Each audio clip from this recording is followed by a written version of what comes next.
السلام علیکم ورحمۃ اللہ وبرکاتہ۔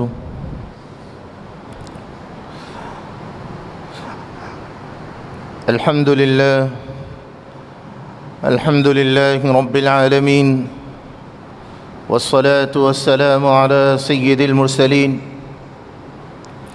وعلى آلہ وصحبہ اجمعین، اما بعد، قال اللہ تبارک وتعالی: اعوذ باللہ من الشیطان الرجیم، بسم اللہ الرحمن الرحیم۔ ومن آیاته ان خلق لكم من انفسكم ازواجا لتسكنوا إليها وجعل بينكم مودة ورحمة ان في ذلك لآيات لقوم يتفكرون۔ صدق اللہ العظیم۔ قال النبي صلى الله عليه وسلم: خيركم خيركم لأهله، أو كما قال رسول الله صلى الله عليه وسلم۔ قابل قدر بزرگان محترم اور میرے عزیز نوجوان بھائیوں اور دوستوں،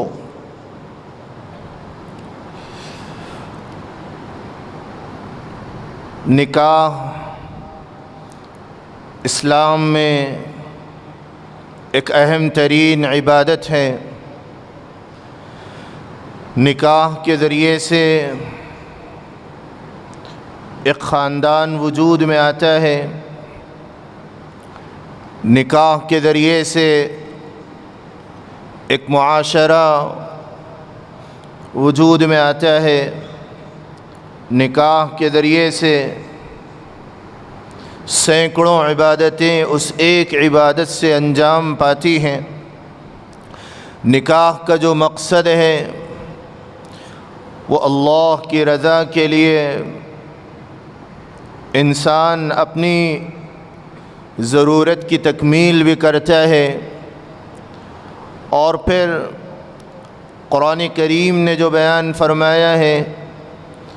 سورۃ الروم میں: وَمِنْ آيَاتِهِ أَنْ خَلَقَ لَكُم مِّنْ أَنفُسِكُمْ أَزْوَاجًا لِتَسْكُنُوا إِلَيْهَا، اس کی نشانیوں میں سے ایک نشانی یہ ہے کہ اس نے تمہیں جوڑوں سے پیدا کیا تاکہ تم سکون حاصل کرو۔ یعنی اللہ رب العزت نے نکاح کا مقصد سکون فرمایا، دلوں کا اطمینان، زندگی راحت سے گزرے، سکون سے گزرے، چین سے گزرے، اطمینان نصیب ہو، گھر ایک طرح کا ایسا ماحول پیش کرے کہ جس سے رہنے والوں کو سکون ہو، گھر کے اندر معاشرہ مکمل آداب کے ساتھ بڑھتا رہے اور پروان چڑھتا رہے۔ وَجَعَلَ بَيْنَكُمْ مَوَدَّةً وَرَحْمَةً، نکاح کا مقصد دونوں شوہر اور بیوی کے درمیان محبت ہے، مودت ہے، ایک دوسرے کا پیار ہے، ایک دوسرے کے ساتھ انتہائی محبت کے ساتھ زندگی کے سفر کو آگے بڑھانے کا نام نکاح ہے۔ نکاح کا مقصد بے چینی اور بے قراری نہیں ہے، نکاح کا مقصد جھگڑے اور فساد نہیں ہے، نکاح کا مقصد خاندانوں کو تباہ کرنا نہیں ہے، نکاح کا مقصد جھگڑے اور فتنے اور طرح طرح سے نئے نئے ٹینشنز کو وجود میں لانا اور کریٹ کرنا نہیں ہے۔ نکاح کا مقصد تو سکون اور آرام سے زندگی کے سفر کو آگے بڑھانے کا نام ہے، لیکن موجودہ دور میں نکاح کے بعد ایک لڑکا اور لڑکی کیسے زندگی گزارے، نکاح کے بعد ایک لڑکا اور لڑکی اپنی ازدواجی زندگی کو پرسکون کیسے گزار سکے، محبت و مودت کے ساتھ شوہر اور بیوی کیسے اپنی زندگی کے سفر کو آگے بڑھائے، اس کی تعلیم معاشرے میں نہیں دی جا رہی ہے۔ معاشرے میں والدین اپنے بچوں کو بہت کچھ پڑھا رہے ہیں، انہیں مختلف قسم کی ڈگریاں دلوا رہے ہیں، لیکن انہیں یہ نہیں بتایا جا رہا ہے کہ اخلاقی، معاشرتی، ادبی اور پھر خاندانی زندگی کو آگے بڑھانے کے لیے کیسے شوہر کا اکرام اور احترام کیا جائے، کیسے شوہر کے حقوق کو ادا کیے جائیں،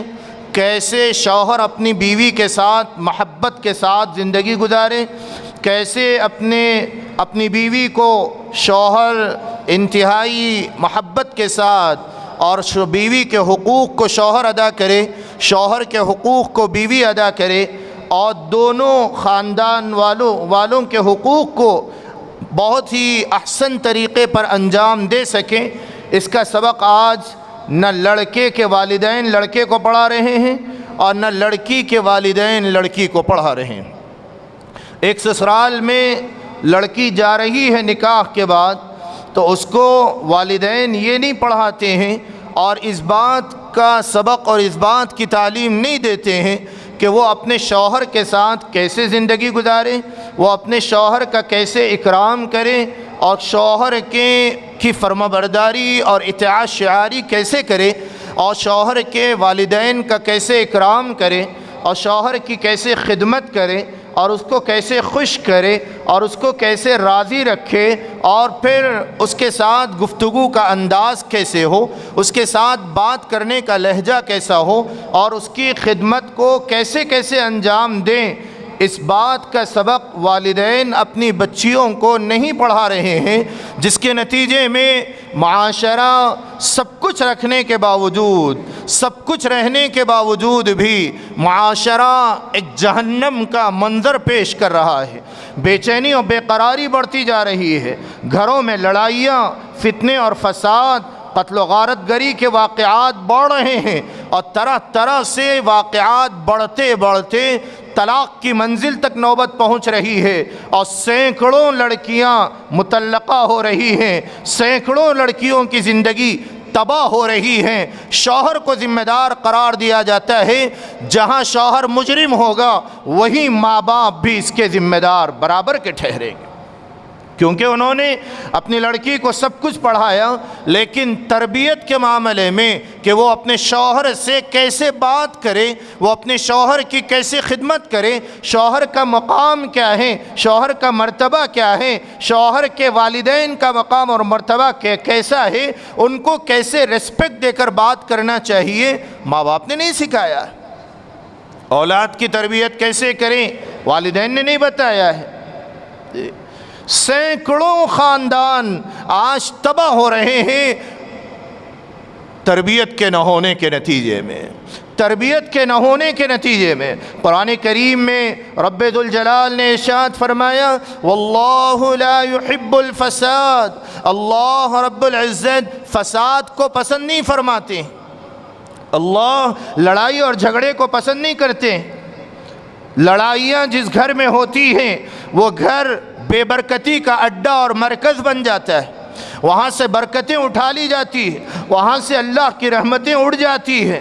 وہاں شیاطین ڈیرا ڈال دیتے ہیں، وہاں اللہ رب العزت کی نافرمانیاں بڑھنے لگتی ہیں۔ شوہر کو غصہ آتا ہے تو اپنی زبان چلا کر گالی بھی دیتا ہے، گالی کا گناہ شوہر سے سرزد ہو گیا، بیوی اٹھا کر جواب دیتی ہے تو شوہر کی نافرمانی کا گناہ بیوی کے سر آ گیا، پتہ نہیں سینکڑوں باتیں وہاں پیدا ہو جاتی ہیں۔ اولاد کے سامنے، معصوم بچوں کے سامنے شوہر بیوی کو گالی دے رہا ہے، بیوی شوہر کو گالی دے رہی ہے، معصوم بچوں کی تربیت پر اس کا بڑا گہرا اثر پڑتا ہے اور برا اثر پڑتا ہے۔ میرے عزیز بھائیوں، آج معاشرے میں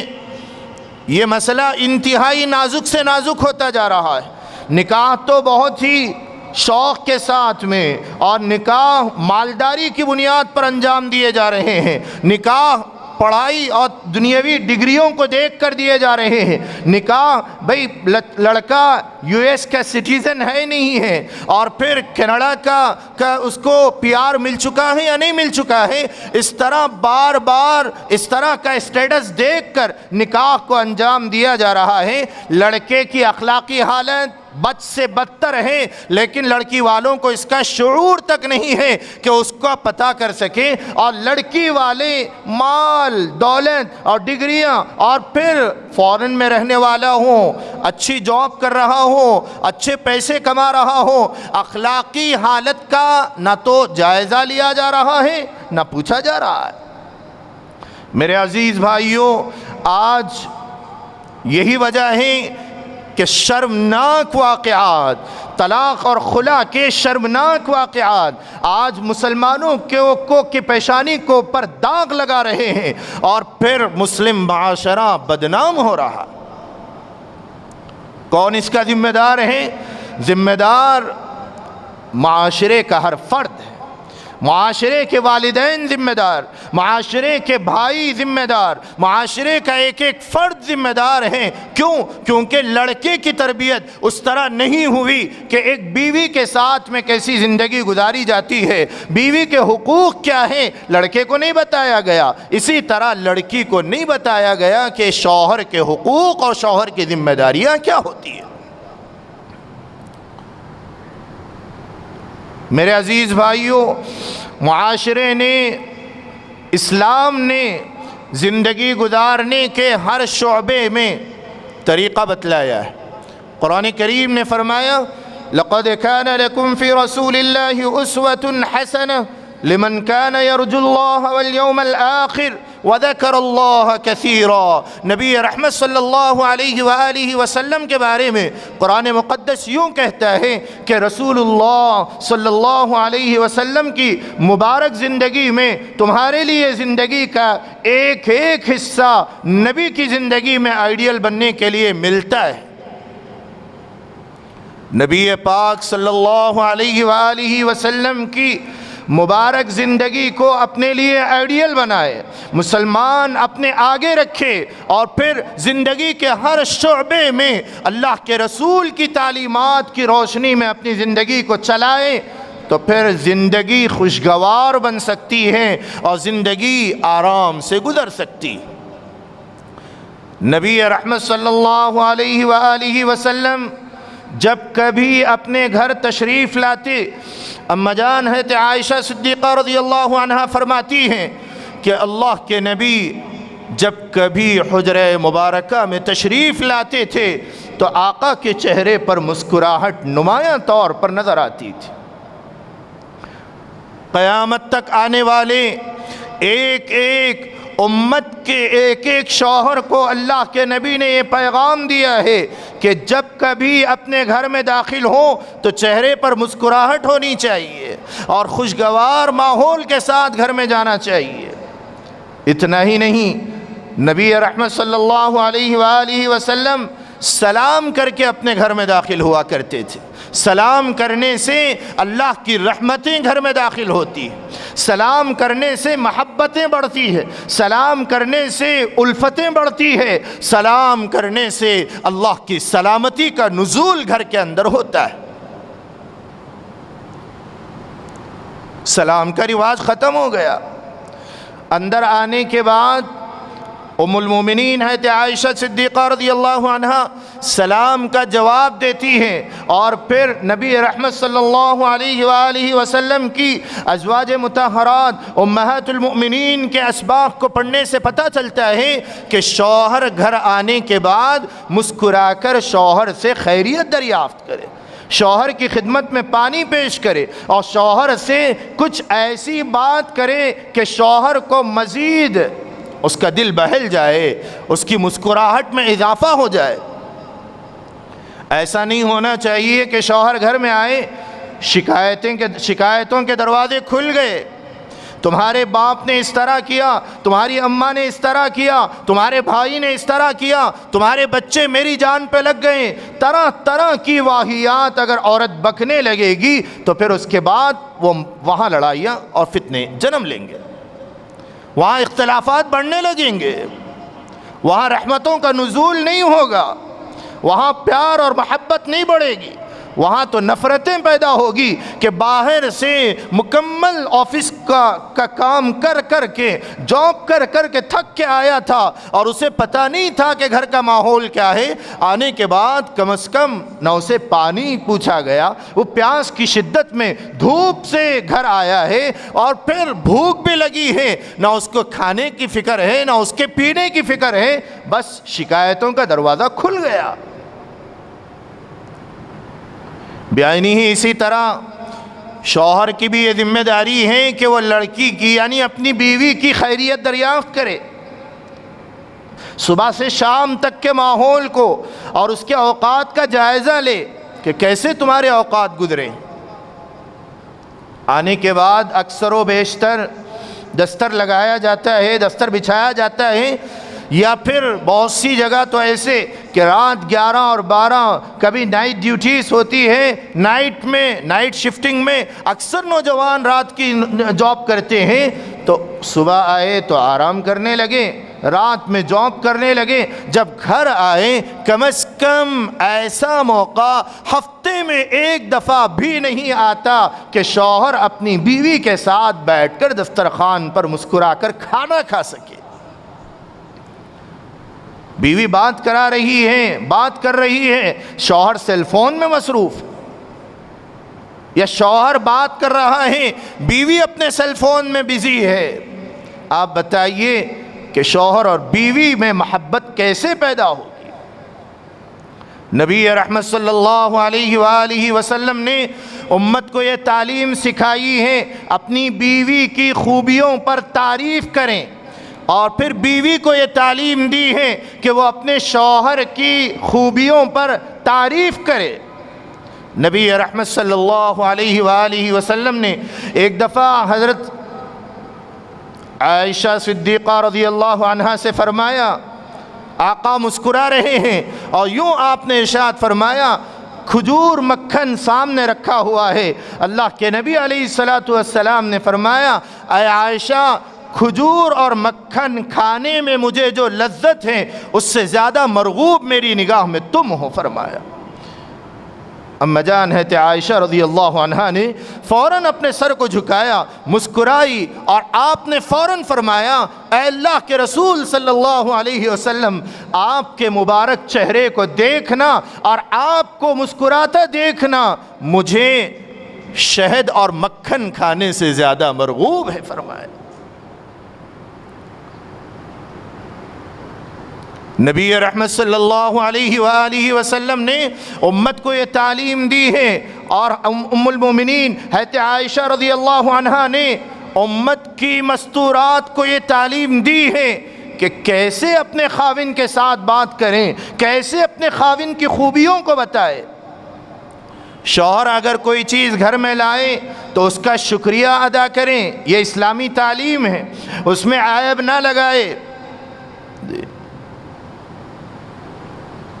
خاوند کے والدین کے حقوق کو ادا کریں اور ان کی خدمت کو اپنے لیے سعادت سمجھیں۔ بارہا آپ نے سنا ہے بنی اسرائیل کی وہ ایک گنہگار عورت جو کہ سینکڑوں جرائم کیا کرتی تھی، لیکن ایک پیاسے کتے بچے کو پانی پلانے پر اللہ کو یہ ادا اتنی پسند آئی کہ اللہ نے جنت کا داخلہ عطا فرمایا۔ اگر کوئی انسانیت کی خدمت میں لگ جائے اور اپنے خاوند یعنی شوہر کے والدین کی خدمت میں لگ جائے اور ان کے ساتھ اچھا سلوک کرے اور ان کی خدمت کو اپنے لیے سعادت سمجھے تو اللہ کیا جنت کے دروازے نہیں کھولے گا؟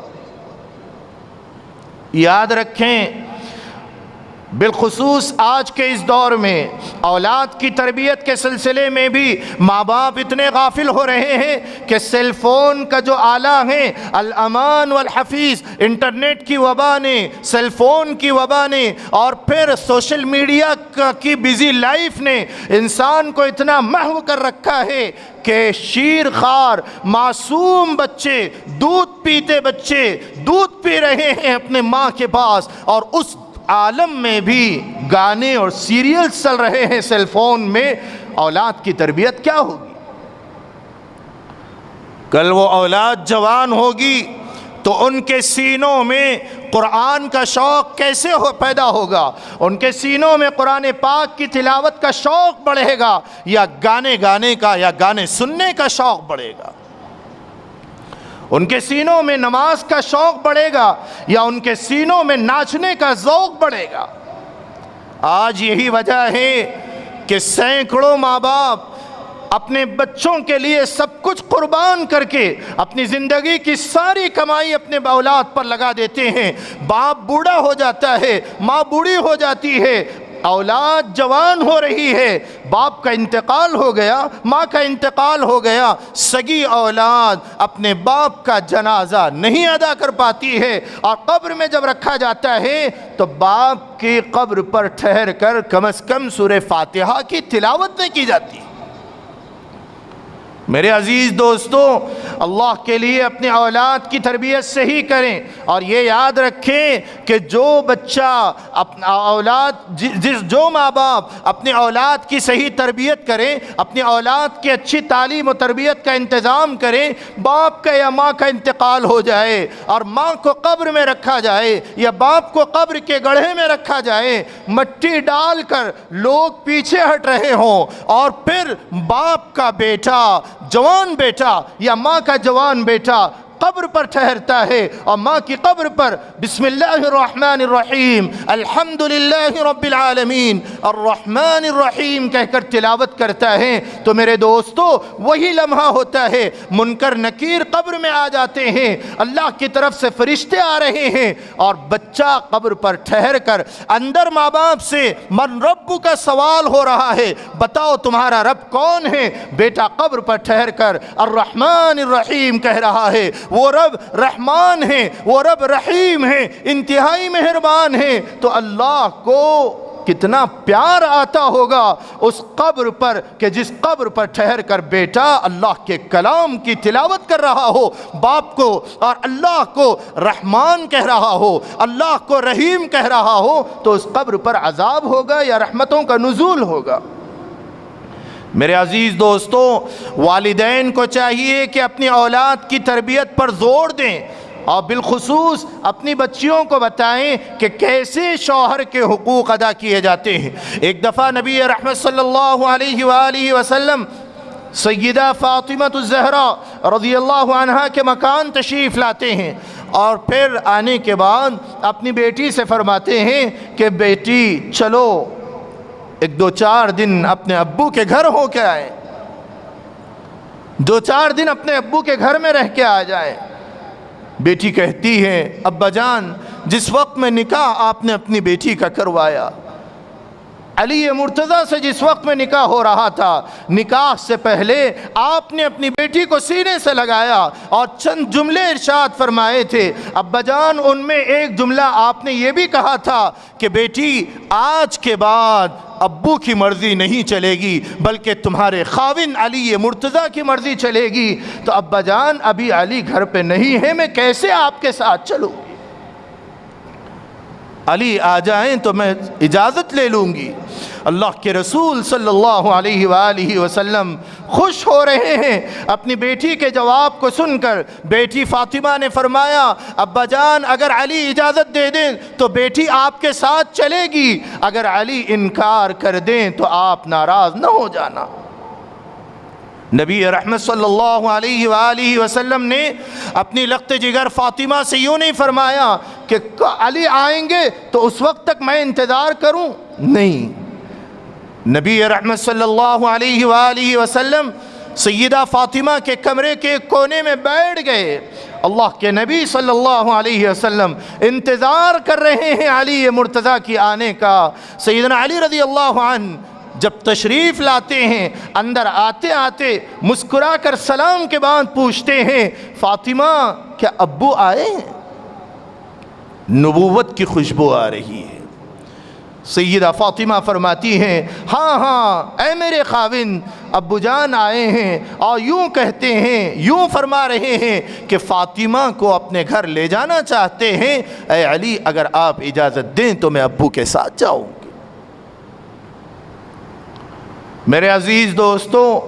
نبی رحمت صلی اللہ علیہ وآلہ وسلم کے لخت جگر نے امت کی بہنوں کو یہ پیغام دیا ہے کہ خبردار نکاح کے بعد اپنے خاوند کا اکرام، ان کا احترام، ان کی اجازت کے بغیر گھر سے باہر نہ نکلے۔ سیدنا علی رضی اللہ عنہ نکاح کے بعد جس وقت میں سیدہ فاطمہ جدا ہو رہی تھی، اللہ کے نبی رحمت دو عالم صلی اللہ علیہ وآلہ وسلم نے فرمایا علی علی قریب آؤ۔ جب وہ قریب آ گئے تو فرمایا فاطمہ قریب آ کر اس بات کو غور سے سننا، آج تمہارے والد تمہیں اس بات کی نصیحت کر رہے ہیں کہ آج کے بعد اپنے گھر کا کچرا بھی اگر باہر پھینکنا ہو علی کی اجازت کے بغیر باہر قدم نہیں رکھ سکتی۔ حالانکہ سیدنا علی رضی اللہ عنہ کے مکان کے بالکل سامنے حضرت خالد ابن ولید رضی اللہ عنہ جیسے جلیل القدر صحابی کا مکان تھا۔ میرے عزیز نوجوانوں،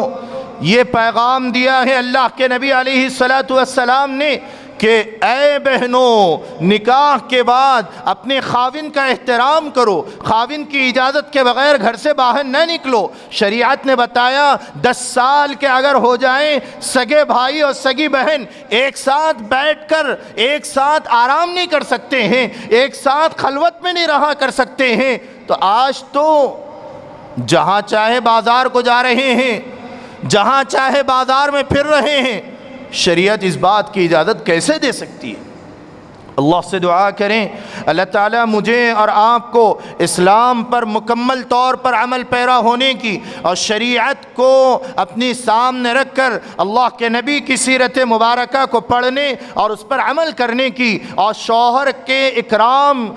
کے ساتھ اکرام کا معاملہ کرنے، ان کی خدمت کرنے، اور پھر جگہ جگہ ان کے ساتھ نرمی کا معاملہ کرنے، اور شوہر کے لیے بھی لازم ہے بیوی کے ساتھ حسن سلوک کرنے، بیوی کے ساتھ محبت کے ساتھ پیش آنے، بیوی کو وقت دے کر اس کے ساتھ میں سیر و تفریح کی باتیں کرنے کی، اور پھر ایک مودت اور محبت کا معاشرہ قائم کرنے کی۔ اللہ ہم سب کو توفیق عطا فرمائے۔ وآخر دعوانا ان الحمد للہ رب العالمین۔